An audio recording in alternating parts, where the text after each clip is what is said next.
நண்பர்கள் இப்போ பார்த்தீங்கன்னா நம்ம அடுத்ததாக வந்திருக்கிற இடம் வந்து பழனி வியூ பாயிண்ட்டு. நல்லா பயத்தை கழிப்பி விட்டாங்க. இது அட்டைப்பூச்சி ஏறிச்சா அதை ஃபுல்லாக நரம்பை தான் கடிக்குங்களாம். நரம்பு கஷ்டம் செத்து போயிடுமா. அதுக்கப்புறம் அந்த ரத்தம் நிற்கவே நிற்காதான். அதெல்லாம் பயங்கரமாக பீதியை கிளப்பி விட்டாங்க. ஒரு அன்செக்யூர்டாக தான் சுற்றின்னுக்கிறேன்.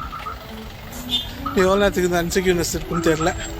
ஒரு 4 இடம் போயிட்டு வந்த பிறகு தான் அந்த இது தெரியும். சட்டக்கிட்டெல்லாம் இருக்காது, காலில் தான் சார் இருக்கும் அப்படின்னாங்க. ஒரு 2 நாளைக்கு முன்னாடி இன்னொருத்தர் பெங்களூர் ஒருத்தர் வந்திருந்தாராம். அவர் ஷூக்குள்ளே 15 அட்டைப்பூச்சி போயிடுச்சான். அப்புறம் வந்து ஹாஸ்பிட்டல் அட்மிட் பண்ணி ஊசி டிடி ஊசிலாம் போட்டு அதுக்கப்புறம் தான் அனுப்பிச்சி விட்டாங்களாம். பார்த்தீங்கன்னா இதுதான் பழனி மலை வியூ பாயிண்ட்டாக. ஆனால் மிஸ்ட்டு இல்லைன்னா பார்க்கலாம் அப்படின்னு சொன்னாங்க. மிஸ்டாக தான் இருக்குது. இல்லை எது பழனி மலைன்னு தெரில. செம்ம வாசனையாக இருக்குங்க. மீன் வாசனையாக இருக்குது.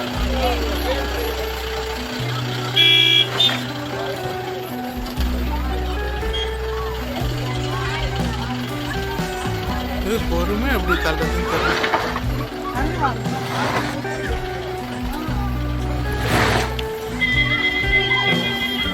ஸோ இந்த இடத்துல வந்து எப்பயுமே ஃபுல்லாக டிராஃபிக். இது ஏன் சாயின்னு தெரியல.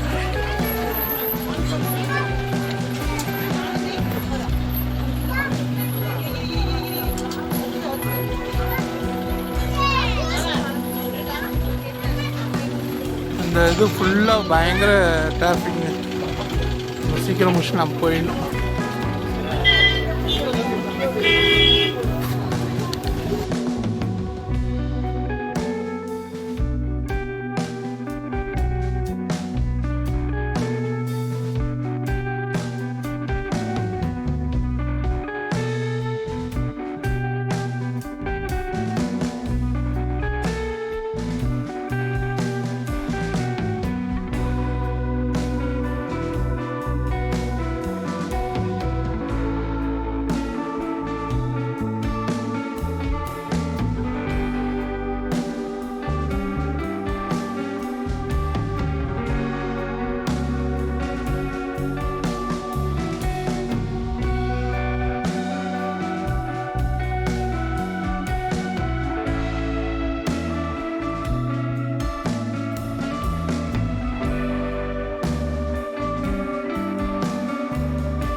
இப்போ அடுத்தது நம்ம வந்திருக்கிற இடம் எதுன்னு பார்த்தீங்கன்னா மகாலட்சுமி டெம்பிள். அங்கே பூம்பாறை மகாலட்சுமி டெம்பிள். இதான் என்ட்ரன்ஸு. இங்கே கேஃப்டீரியா இருக்குது.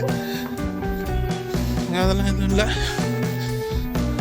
பீதி தான் கிளப்பி விட்டாங்க. இன்னும் இடங்கள்ங்க அந்த அது பேர் என்னது அட்டைப்பூச்சி. நான் தோண்டி கருப்பு சட்டையை போட்டு சுற்றிக்கிறேன். பார்த்துக்கலாம். ஸோ இதுவும் நம்ம அப்படியே நடந்து போக வேண்டியதாங்க.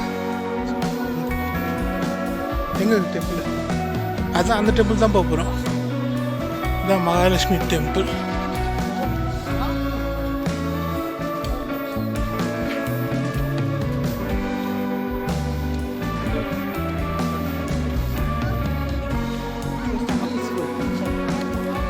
ஸோ இது வந்து ஒரு ப்ரைவேட் டெம்பிள் போல. இது என்ன விசேஷம் அதெல்லாம் எதுவும் போட்டு இல்லை.